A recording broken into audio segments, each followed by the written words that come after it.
No one in the small border town of Silver Creek could forget the day Samuel Carter leapt into the raging river to save a stranger twice his size. But if you ask him, he'll tell you that the real story didn't begin until the next morning, when an enormous shadow blocked out the sun, and a father demanded to repay a debt no human man could ever earn. Samuel Carter had always been an ordinary ranch hand, a quiet young man who had survived more heartbreak than most people twice his age. He worked hard, spoke little, and kept his distance from the world. They said he was running from something, pain, regret, or perhaps both. He didn't deny it. Silver Creek was meant to be his hiding place, a quiet end to a chapter he never wanted to read again.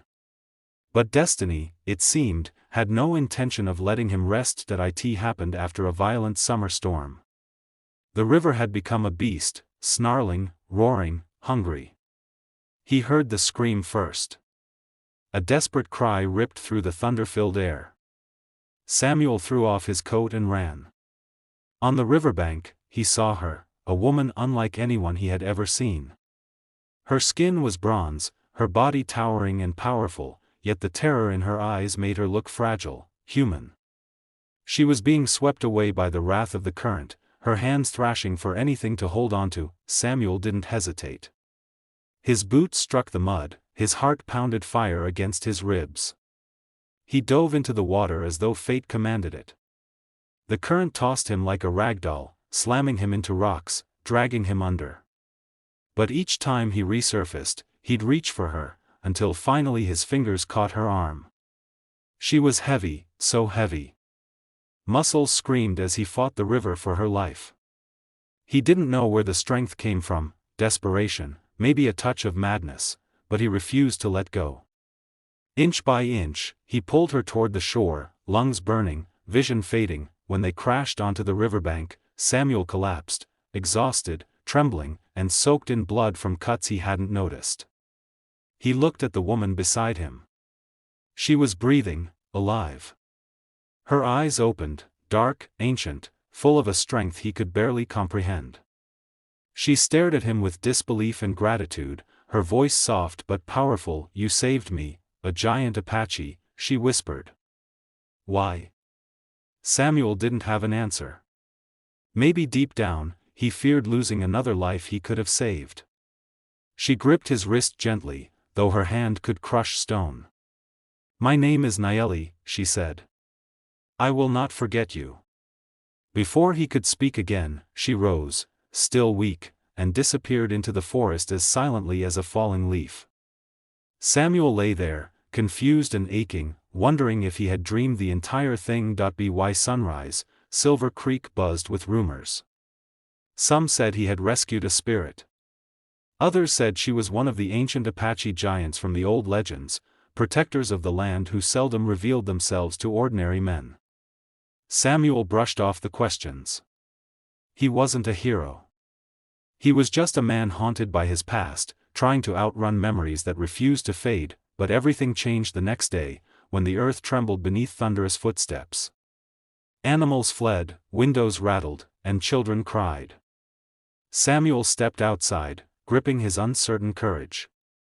A monstrous silhouette emerged from the trees, taller than any man, broader than two horses standing side by side. His hair was long and braided, decorated with feathers and beads that shimmered like stars. His eyes carried the weight of centuries. Nayeli walked beside him. This giant was her father, Chief Dason, leader of the ancient Apache guardians. He bowed his head to Samuel, not in intimidation but in respect. "You saved my daughter," the chief rumbled, his voice shaking the ground beneath their feet. "Her life is worth more than mountains and rivers. Therefore, I owe you a reward." Samuel opened his mouth to refuse. He didn't want riches or titles. But the chief raised his hand. "You will not deny me, human. A life for a life. A debt that must be paid." Samuel stood frozen. He didn't understand what reward could equal saving a giant's life.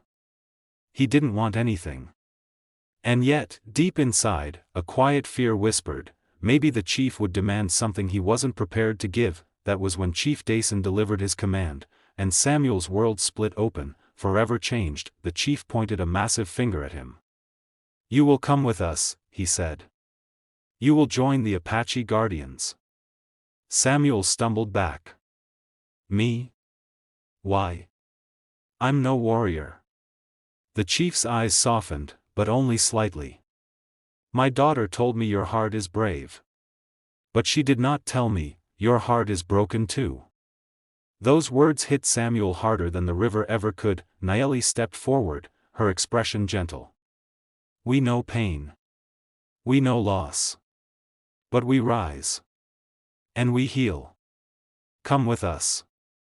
We will teach you." Samuel shook his head. The memories he ran from, the ones he swore never to face, tightened around his throat.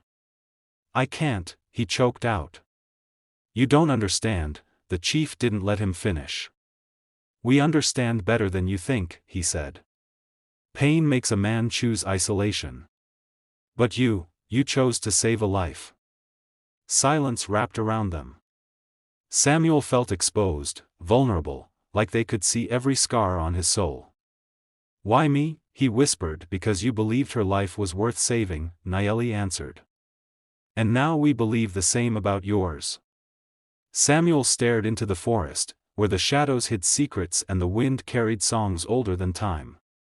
His heart thundered with fear and possibility. He had come to Silver Creek to disappear. But maybe he was meant to be found. He looked at Nayeli, at the woman whose life he had saved. In her eyes, he saw strength. Hope. A chance to start again. He breathed slowly. Then, for the first time in a long while, he said a word he thought he'd forgotten. "Yes." The chief nodded once. "Then your reward," he said, "begins now." As Samuel followed the giants into the wilderness, he didn't know where the path would lead. He only knew one thing: the river didn't just take.